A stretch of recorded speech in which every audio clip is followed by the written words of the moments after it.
People are driven by the search for better.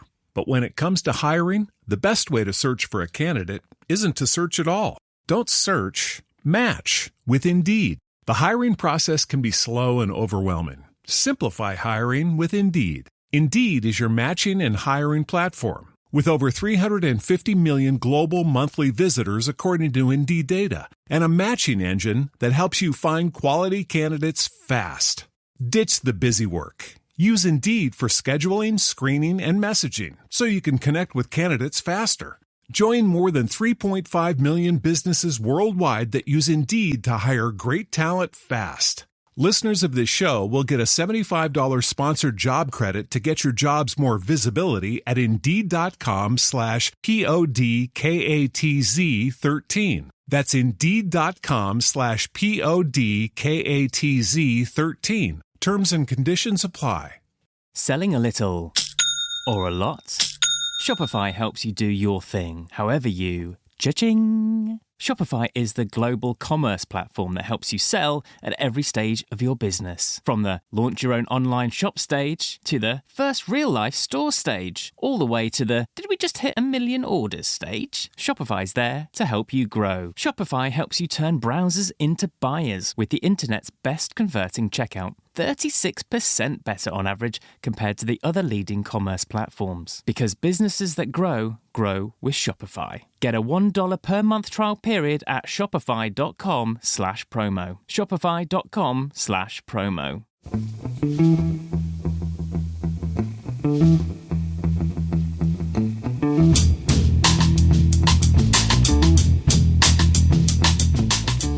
Hello and welcome to The Price of Football, the show that looks at the money behind the beautiful game with me, Kevin Day, and Liverpool University's Kieran Maguire. Kieran, how are you this happy Wednesday morning? Even I'm quite chipper, there's a bit of sunshine about, but it's not too warm, so I've decided I'm going to make this my summer's day, Kieran. This is the one day of the summer I'm not going to moan. Let's see how long that can last. I'm good. I've had night's sleep, which after my trip back from Berlin, because when I spoke to you in Stuttgart on Monday, that was we had a 5-hour layover, but then the flight was delayed another 3 hours. And when I got to London, the tubes weren't working. So yeah, it was a long journey home following the match. And I think it's fair to say that the mood of the country back home seemed a little more positive than the mood of the England fans when I was walking out of the stadium in Berlin. See, I like to think of you as accounting's answer to James Bond, Kieran, but James Bond never flies back in from Stuttgart and goes, Victoria Line's not working. That's not right. I'll have to get an Uber. Then he can't get one. It doesn't work like that. I'm going to be honest with you, Kieran. I'm slightly distracted. The Edinburgh Festival is coming up, so just at this moment, all I can see is some kind of Amazonian jungle worth of plastic plants, because one of Ali's shows is set in Brazil. Subconsciously, it's not making my hay fever any better, to be perfectly honest, Kieran. And also there might be a little bit of extraneous buzzsaw type noises coming from outside, because the world's poshest carpenter has come around for some reason to make a park bench that's in one of the shows look less like a park bench. Producer says apparently it looks too much like a park bench. It needs to look less like a park bench, and that involves this middle-class bloke coming round with a saw. Also, Ali's just looked slightly askance at me because she went rushing out. I said, "Where are you going, darling?" She said, "I'm going to buy a jigsaw." I said, "You haven't got the time to do a jigsaw." And of course, she meant a jigsaw. So that's just... I'm the artistic one, Kieran. Newsday, Kieran. And there's a breaking news story that only came through this morning, and that is that Liverpool Bordeaux potential buyout deal we talked about last week seems to have collapsed. Yes, that does seem to be the case. It looks as if FSG, who are Liverpool's owners, and I've said on many an occasion that they take a very diligent, very forensic approach to all elements of their business portfolio. I think they've looked at the Bordeaux accounts. They don't like what they've seen.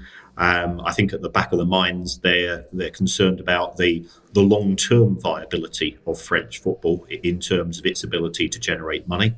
It's very much concentrated in the hands of one or two clubs, and therefore they've decided that it's the best thing to do is to probably look elsewhere. There's no doubt that FSG are keen on finding somewhere to park players in Europe as part of an MCO, a multi-club ownership model, but Bordeaux's been given the red card. Now, Kieran, we mentioned on our last pod, the questions pod, that we would be looking at the fiasco of French broadcasting, which has had an impact on many French clubs, it seems. But there's been a big new development in the French TV world just in the past couple of days, hasn't there? Well, there has, and it's not a terrible one, but it's not a good one either.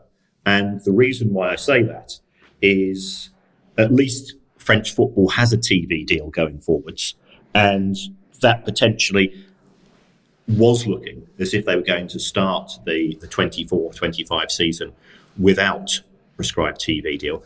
The French football authorities were looking for a €1 billion a year deal, and that was replacing the previous one, which was worth around about 580. They were looking for a big step up. And the broadcasters almost universally turned around and said, "What are you on, guys? This is unrealistic." And I think, the French football authority said, we've got a team that's done fantastically well in World Cups in recent years. It's got probably the most high-profile player of what we'd probably still refer to as the next generation in the form of Kylian and Mbappe and so on. But and I think this is sort of a warning sign. If there's no competition in the league, and that is the case in French football, then where's the jeopardy? Where's the excitement? Where's the anxiety that we all have? And I know critics will say, well, hold on, Manchester City have won the Premier League 6 times out of 7 recently, but on at least 3 of those occasions, they've gone into the last match having to win, and there have been close. So that's really good for audiences. That's really good for the competitive tension that we've referred to, and so on. And therefore, it looked as if for a while there wasn't going to be a deal at all with regards to French football. But what has come through at the last moment is that we've now got DAZN and I think Bayin, who have agreed to a €500 million a year deal. But it's only for 2 years. Now, I don't know whether that's at the behest of the French football authorities, who still believe that there's a big step up available, or that's at the behest of the broadcasters, who are taking a dip our toe in and see response to the level of viewing figures. And remember, this is the domestic deal. It doesn't look at French football overseas, which doesn't tend to get great numbers because all of the focus in the international markets tends to be Premier League with La Liga as well, because of the vast followings of Real Madrid and Barcelona and so on. So there's that. So somebody did a really good analysis of if the deal hadn't gone through, what would the state of individual clubs have been? It would have been absolutely horrendous. But then it would be exactly the same in the Premier League. If you look at clubs like the clubs that we support, 75 to 80% of the money is coming from TV deals. There's a further issue in French football in that I think 13% of French football revenues have been sold to a private equity company. So it's a bit like having an agent that takes a slice of your money before it then gets distributed between the clubs themselves. So all of that means that I think French football is going to be in a selling position, which could be beneficial for Premier League clubs. Let's look at it from a self-interest point of view, and also for clubs in some of the other European countries. I think John Textor, he's underwhelmed, but when there's nothing else on the table, you take what's there. So French football has got their €1 billion deal, but as they've announced it, but it's spread over 2 years, so it's not a €1 billion deal, is it? No, I think it's a bit disingenuous of them. It's a bit like when the Premier League came out and said, we've got a record, £6.7 billion deal domestically. Isn't that absolutely fantastic? And again, the Premier League was selling this over 4 years as opposed to 3, and they were giving away loads of games effectively for free. But I think this is further evidence that we have reached peak TV as far as the willingness of broadcasters to pay for rights. There was a lot of giddiness, perhaps 7 or 8 years ago, with regards to the disruptors, the new kids on the block. Would Facebook and Amazon and Netflix be willing to pay substantially higher amounts of money? And the feel was that Sky would rightly be wanting to protect their position. So therefore, I think 2017 was the last big deal as far as the Premier League is concerned. We've been effectively operating on a plateau ever since. There's no indication from these new broadcasters because it works out a lot cheaper to do a documentary on the mafia in New York and for 6 episodes on Netflix than it is to pay for rights. And also, I think the likes of Netflix, they're not particularly bothered about having live TV as part of their overall strategy and profile, although that may change. We did see Amazon come into the market, be given matches of not for nothing, but pretty close to nothing, and then they decided to pull out of the Premier League. And if you can't do it in the Premier League, you can't do it anywhere. This might not be the most brilliant deal in the world, Kieran, but it is good news for those people who like French football, because over the weekend, before the deal was announced, it did seem there were 3 or 4 clubs saying if we don't get a broadcast deal soon, we're in massive trouble here financially. Yes. I think we would have seen the French equivalent of administration have to be applied, because clubs do have fixed costs in terms of their commitments to players with regards to contracts that have been signed. And also, we've mentioned this in relation to the Premier League on many an occasion, everything's being done on credit. So if you've bought a player for 20 or 30 million euro and you're paying off over 4 years, you're doing that on the basis of you're assuming that the current level of TV revenues, worst case scenario, is going to be maintained, and where you're going to find that 5 million euro this season to pay that other club. So I think it's been saved from a fairly nasty abyss, but the fact that it's 80 million euro down on the previous deal for a single year, and some of that money is then going to disappear to private equity, is indicative of a league which was always the smallest of the big 5 as far as European football is concerned, and that gap has substantially reduced. It's not often, Kieran, that I get you to talk about a news story and then I can say with some confidence that I might be the one who can give advice to the people involved in the news story. But it seems that a number of British clubs have fallen into arrears over their tax payments. Now, I don't know, Kieran, whether I should add my phone number to the end of this pod or just my email, because if they need any help, I can put them in touch with somebody at Sutton. They can help. I can give them a special number. They might only have to wait 9 hours on the phone.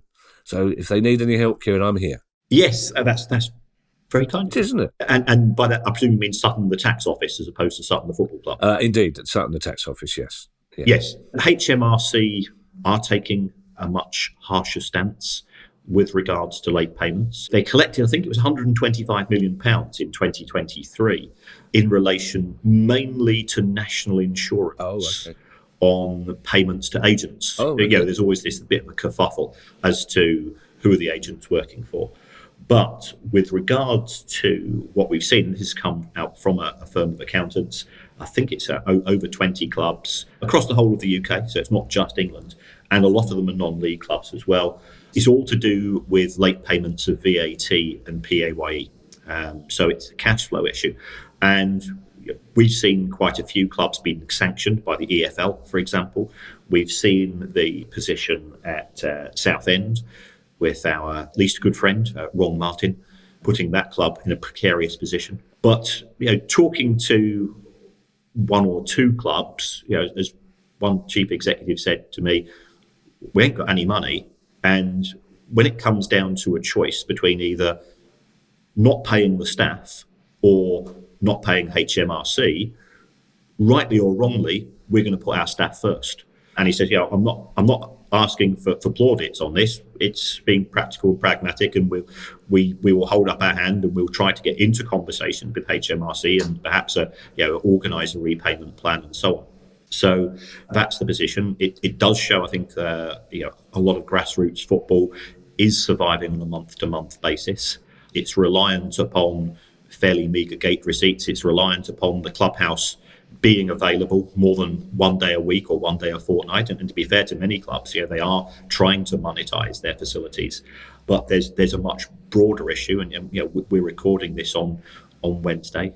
We've got the King's speech taking place today.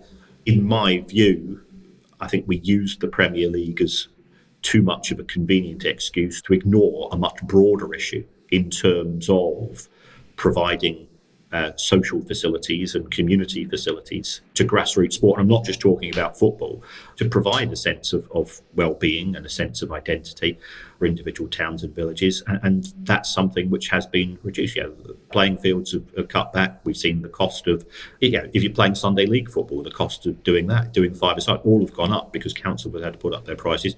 I'm fully aware of the much broader macroeconomic issues facing the country today, but getting people out and getting people fit and getting people socialising is in my view, a positive. Absolutely right. In my experience, and of a lot of other people, if you approach HMRC in a spirit of goodwill and cooperation, they tend to be equally as helpful back. And HMRC, I'm sure, are aware that financial penalties don't help those cash flow issues, but in a way, their hands are tied in the way that the EFL's hands are tied. That if you go so far down a certain route and you don't do what you're supposed to do, then fines or points deductions are going to come your way no matter how unhelpful they are. So it has to be a sort of two-way street. Even if you approach HMRC and say, I haven't got any money, I'm sorry, I've had a couple of bad years and I had to spend the tax. They will tend to go, well, okay, thank you for that. Let's try and find a way of you getting that money to us in the next couple of years. Yeah, be honest and fair. And they tend to be as fair as they can. They're not as insensitive. The worst thing to do is to do nothing. I would always advise clubs and individuals, be proactive in relation to this, because otherwise you're dealt with by the system. And it's the system that spits out the automatic fines. It's the system that spits out the automatic, if you're late with the VAT return, then you get an automatic yellow card. And I think if you get 4 yellow cards in 2 years, then things get ramped up. At the same time, and this is a football finance show, trying to get somebody to pick up a phone is a genuine challenge because of a variety of reasons. You can be waiting 3/4 of an hour and then you press a button and you get cut off. So there are issues which need to be dealt with by all parties, but anybody that's got any issue with unpaid tax, it ain't going to go away if you do nothing. It ain't going to go away if you don't open those envelopes. So and my advice would be when you sit down by the phone is either bring your Switch with you, play a game maybe, or bring a book. I got halfway through Bleak House before the phone got answered one winter. But there you are. There's a particular person I'm going to miss here, Kieran, but let's not get into that. Big changes at Newcastle United. Yes. When the takeover took place in 2021, 80% of Newcastle United was being acquired by Saudi Arabian Public Investment Fund, 10% by the Reuben brothers, and 10% by Amanda Staveley. But also, as the guy doesn't really get any acknowledgement, is her husband, I think it's Merdad Ghoutushi. And it looks like Amanda Staveley going to move on. So, certainly what we have seen since 2021 is that her initial 10% has become increasingly diluted when the clubs issued new shares. She's not been involved in that. So if you increase the number of shares in the company and you keep your numbers at the same, then clearly you will end up with, in her case, I think it was less than 6%. It's not been made clear as to whether her shares are being now acquired by the Reuben brothers or Saudi Arabia PIF. We'll have to wait and see. She has very much been a very recognisable public face of the club, and she's articulated issues, I think, particularly well. Newcastle do now have a chief executive officer in Darren Eales. He's had some time now to get his feet under the carpet as far as the club is concerned. And perhaps, as a result of that, he's now going to be involved in the pronouncements. He's going to be involved in the discussions and will be sort of the outward facing. I don't think PIF particularly want to get involved in sort of day-to-day activities in exactly the same way that we've seen Sheikh Mansour has always kept a very quiet approach at Manchester City. You never heard from the Glazers at Manchester United and so on. So some owners prefer to take it that way. And the purpose of a chief executive is to put in the wishes of the owner into action and to effectively take on the brickbats that come along with that as well. So when's this going to take place? We're not quite sure, but certainly that's the direction of travel. Amanda Staveley has a number of outstanding issues in relation to relationships with other entities and Mike Ashley and so on, which I think she'll be wanting to focus on. This gives her the opportunity to do so.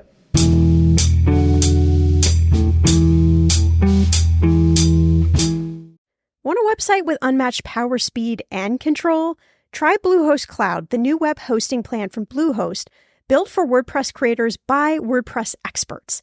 With 100% uptime, incredible load times, and 24/7 WordPress priority support, your site will be lightning fast with global reach. And with Bluehost Cloud, your sites can handle surges in traffic no matter how big. Plus, you automatically get daily backups and world-class security. Get started now at bluehost.com.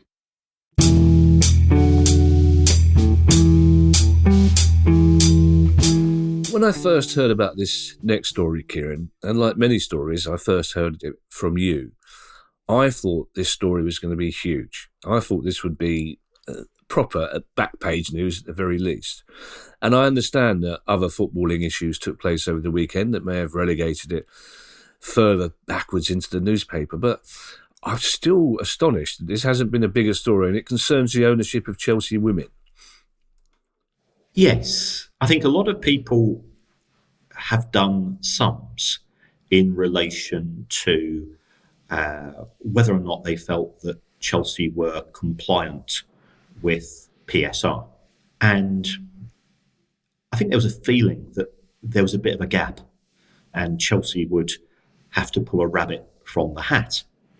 And, I've said this on a couple of occasions. I wrote something which effectively said along similar lines, and that article had to be pulled by the publisher after pressure put on by Chelsea.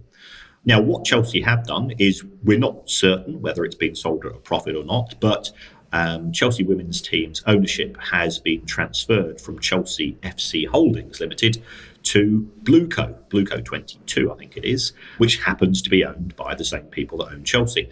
Now, if that has been sold at a substantial profit, then potentially that could go into the PSR calculations. Again, we don't know the exact nature of the rules here, and I think we need clarification. And there have been rumours about other asset sales.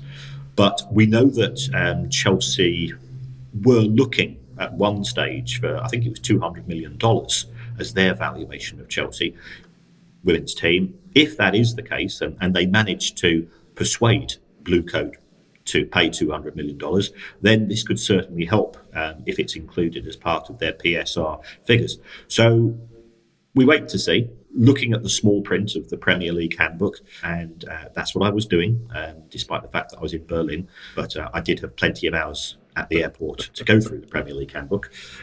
It's unclear as to the position, so we await developments. If it is proven that you can sell your women's team to another part of the organisation at a profit, I think it's further evidence that the PSR regulations in their present form are not fit for purpose, because it is only encouraging creative accounting. It is certainly not compliant with the spirit of the rules, which was to encourage sustainability.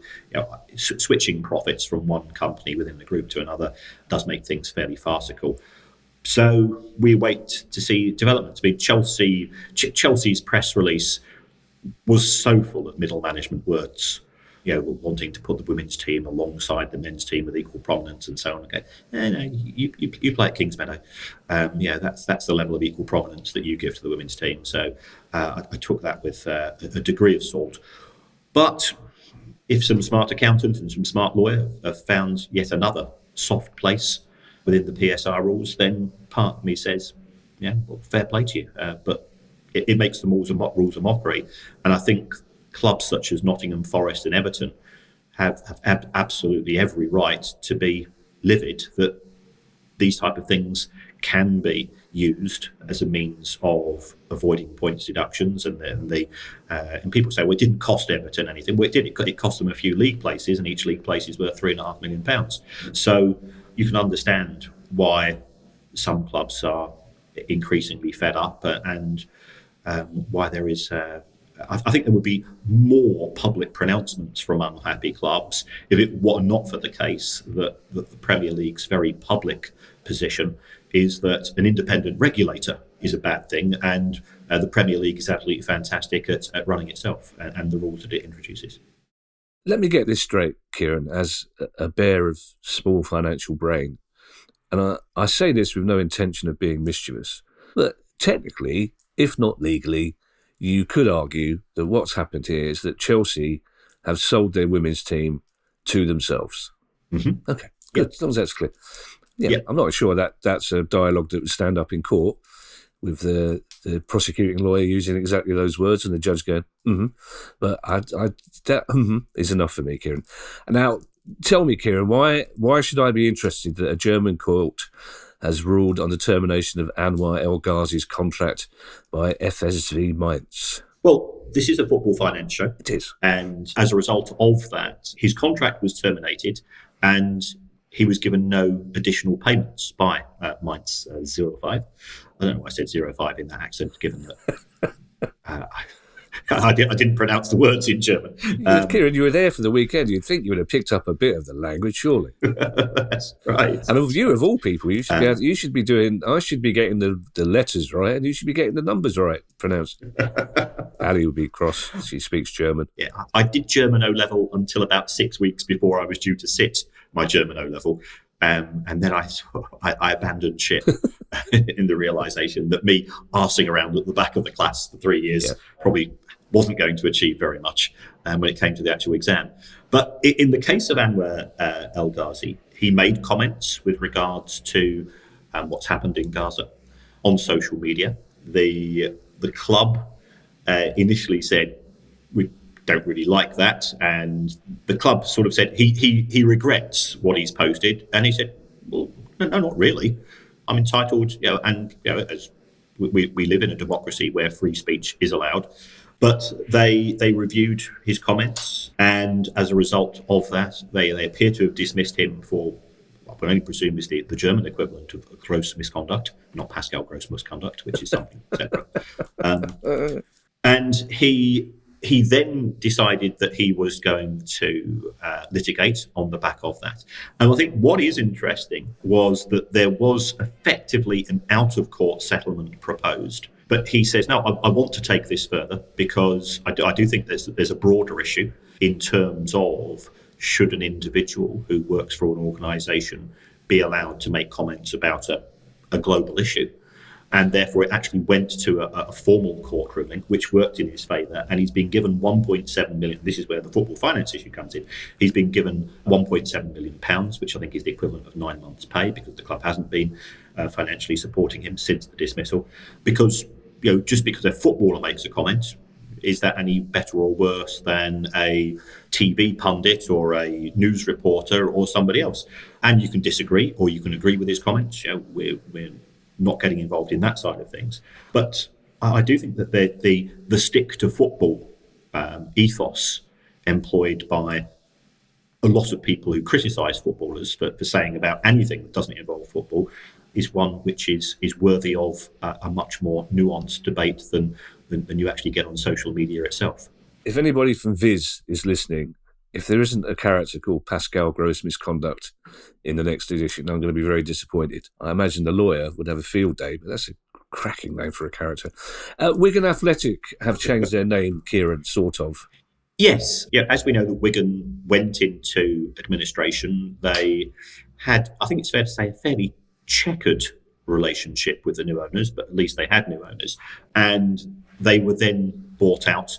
So when they were acquired from the administrators, it was by a company called Phoenix 2021 Limited. Phoenix to say we're from the ashes in 2021 to refer to the year. So that was fine.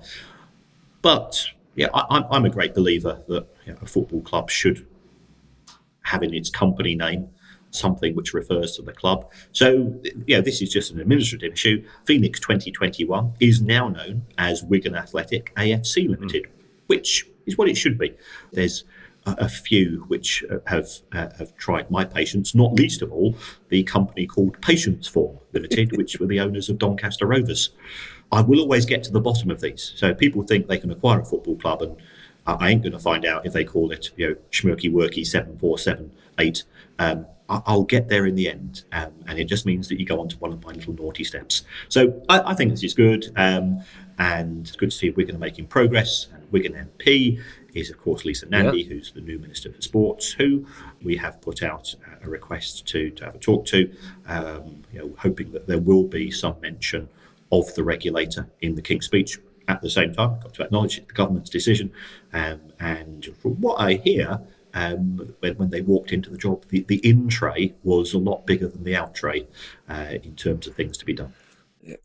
I have to say, Kieran, you sounded quite chilling then. You sounded like one of them proper dark, dirty Danish detectives just going, I will get you in the end. You can call yourself Schmirky Worky, which is very Scandinavian. You can call yourself Schmirky Worky, but I will get you in the end. I don't know what that accent was, to be perfectly honest. Changing the company name, Kieran, is just an administrative exercise, is it? You bung Companies House of Five or whatever it is, and they write down the new name of their company. Is it as simple as that? That's right. Yeah. It's you fill in the form, whatever the name of the form is, and away you go, and all is hunky, and indeed, as David Bowie would say, Dory. Indeed. Well, before he became working class, he would have said hunky or indeed Dory, but after that, he just went for hunky Dory. Now, I'm reluctant to suggest that this might be good news for Leeds fans, because I know how often you contradict me, but this story about the ownership of Elland Road, it must be good news for Leeds fans, Kieran. Yes, I think it is good news. I think it's an indication that the new ownership team, I think, in my view, have a vision. We're trying to reach out to Parag, and we're getting back on the show. I think Leeds fans will be interested to hear about the aims for the club under San Francisco 49ers. But the news is that Elland Road Limited is now wholly owned by Leeds United Football Club, and Elland Road Limited owns Elland Road, the stadium. When Leeds were being passed around like a very toxic pass the parcel through quite a few series of owners, we ended up with separation of assets. And we've said universally, separation of football club from football club stadium is not a good thing. So I think this is positive. If we take a look at Leeds United in 2023, Elland Road generated the 10th highest level of match day revenue. And you think, intuitively, you expect Leeds to perhaps be a bit higher than that. But because the stadium has been separated from the club, there's been relatively little investment in Elland Road itself. I think the new owners are considering all options. In my view, there's no reason why Leeds United fans, there are many that go to the game, there's many that can't go to the game. Leeds should be paying in a 50 to 55,000 seater stadium. If you take a look at the level of revenue, £30 million coming in from match day, Manchester United are bringing in 136. That's a big gap to fill. And whilst I don't think that you will fill it fully, you can certainly put a lot more clear blue water from the likes of Leeds to our clubs. Let's be honest, we know we've got probably a natural ceiling in terms of what we can sell. I think Leeds can go far higher. One club city, passionate fan base, a relatively wealthy city as well. So in terms of non-match day facilities, but also hospitality facilities, Elland Road is okay, but we've seen at so many clubs when they've moved to new stadia that they target the prawn sandwich brigade, and rightly or wrongly, it's a good way of raising additional funds. That match day revenue figure, Kieran, you say 10th highest. Is that in the country or in the championship? Oh, sorry. So that's in the country. Right. Okay. So that. So it's still higher. Yeah. I mean, and also that came from the 23 figures, but you would expect Leeds to be a wee bit closer to perhaps to Newcastle, Villa, West Ham, who are sort of the other the non-big six clubs. But the reason why Leeds are behind those clubs is due to the capacity at Elland Road. Okay. Coventry City have a new shirt sponsor, Kieran. Yes, and it's a non-crypto one. It's a non-gambling one. So step in the right direction as far as they're concerned. They've got a relative decent fee. I think Cov have become one of those clubs that you really like. Yeah, their performance in the FA Cup semi-final when everybody who's Abu was firmly behind them and booing VAR vehemently. So yeah, I've not got the actual details of the name, so apologies for that. But that they've decided to not go down. I think under Doug King, who is the new owner, he does seem to be somebody that does have a bit of a conscience with regards to it. Yeah, they've had the likes of Boyle Sports historically and so on, but it's good to see that clubs can negotiate with somebody in alternative industries. And there's a lot to be said if you then start to build up a relationship with these organisations that can benefit you on a longer term basis. Kieran, it doesn't matter that you don't know who exactly the shirt sponsor is, but it's enough of a good news story that it's not an invisible Far Eastern betting company or a company that transports oil from point A to point B.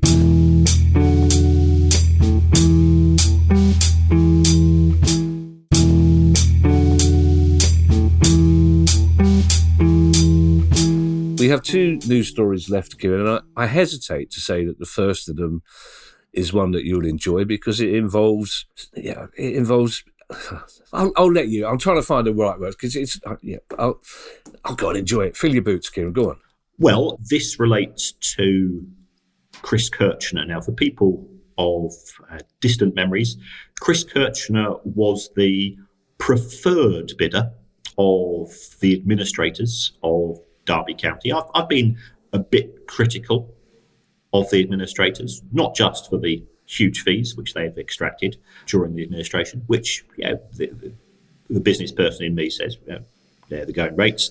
What I was disappointed with was the lack of personal touch, the lack of sympathy and empathy for all of those people that were in genuine fear of losing their jobs at the time.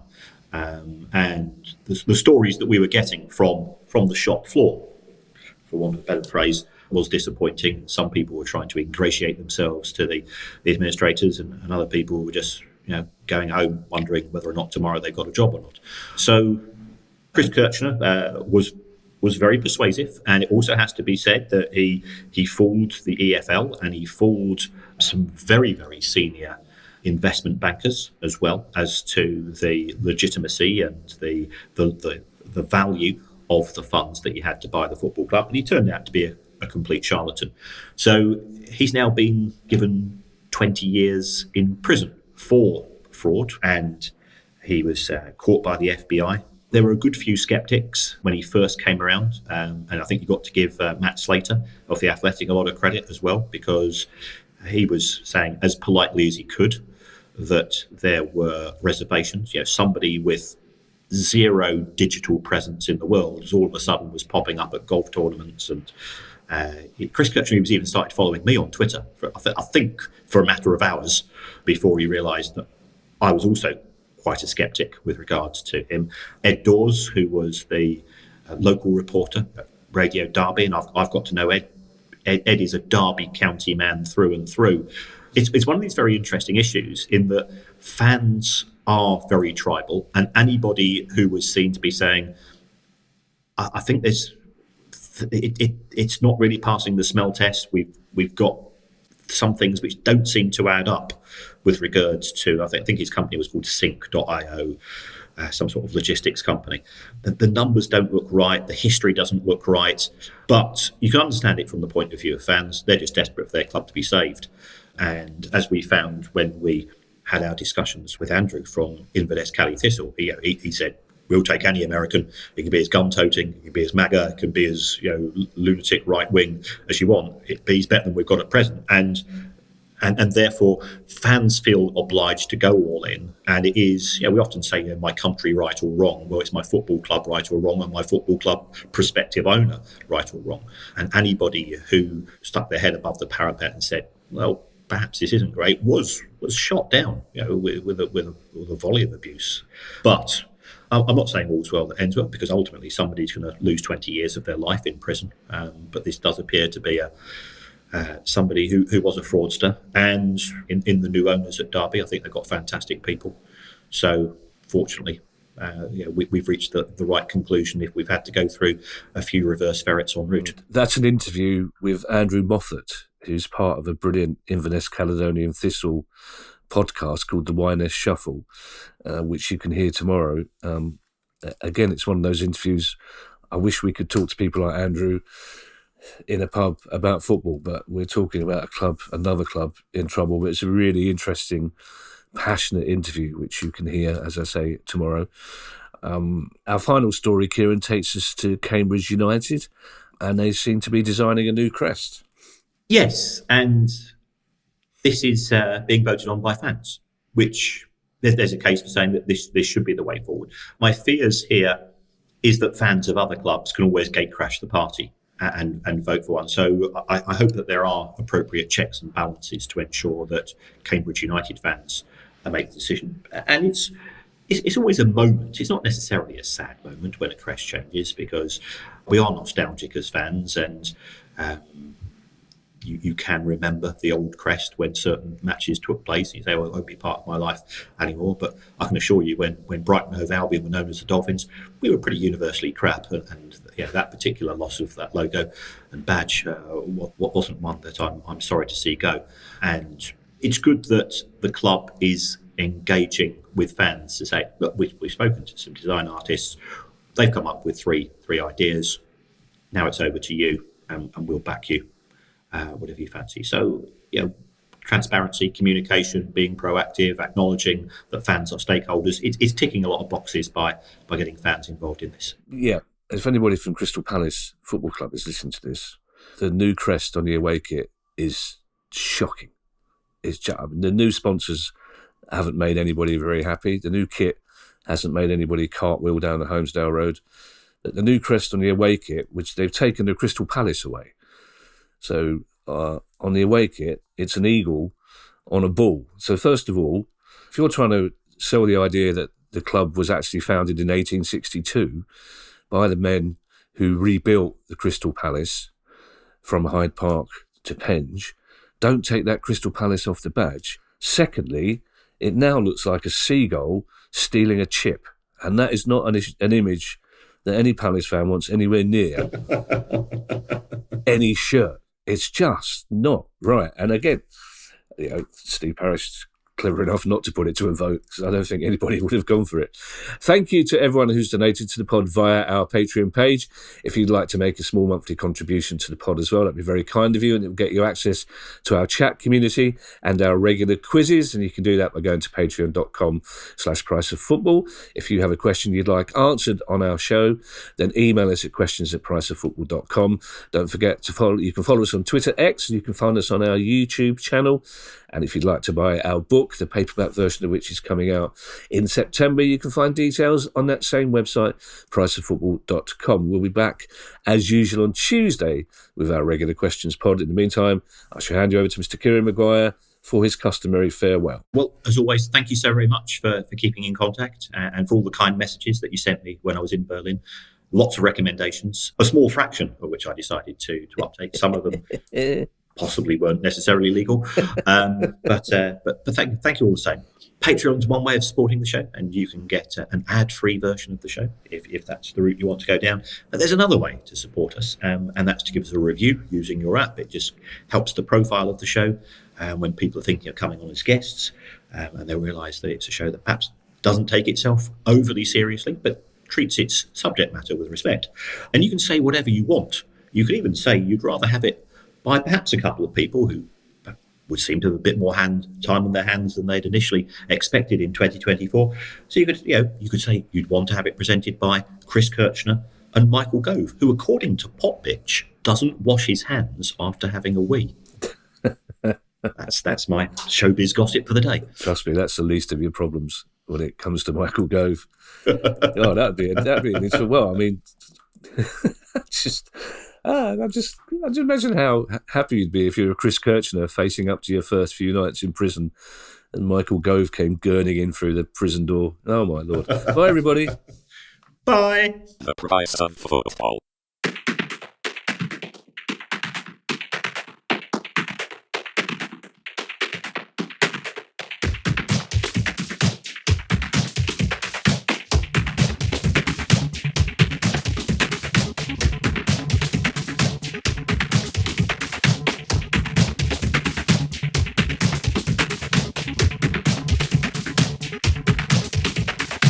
The price of football.